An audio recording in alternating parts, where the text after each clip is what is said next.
réalité faisant partie de la théorie normative, c'est à partir de cette réalité républicaine où il y a deux éléments qui parfois sont contradictoires. Un droit positif favorable à la visibilité de la religion dans l'espace public, mais une culture rétive, laïque, à tout ce qui est visibilité de la religion dans l'espace public.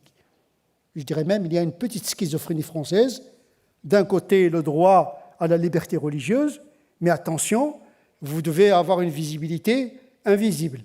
Donc là, les musulmans, ils doivent gérer ce droit favorable à l'expression de la religion dans l'espace public tant que cette visibilité ne trouble pas l'ordre public établi par la loi, parce que seule la République est laïque. La société n'est pas laïque, le citoyen n'est pas laïque, parce qu'il peut être athée, agnostique, croyant, bouddhiste, etc.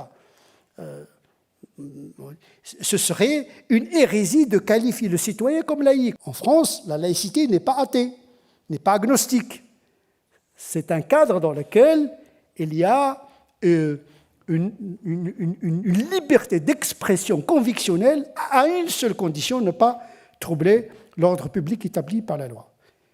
Les musulmans doivent s'adapter au droit français, mais pas uniquement. Il y a une deuxième étape. Pour moi, l'éthicisation de la charia, c'est-à-dire une charia contractée à un niveau éthique, personnel, qui s'exprime dans le droit français en vigueur, c'est nécessaire, mais ce n'est pas suffisant. Dans une société, il n'y a pas que le droit. Ce qui gère au quotidien les relations entre les gens, ce n'est pas le droit, mais c'est la culture et les mentalités. La deuxième étape, c'est la théologie de l'acculturation. L'islam est amené non seulement à s'adapter au droit, mais de s'acculturer, s'approprier de l'histoire occidentale.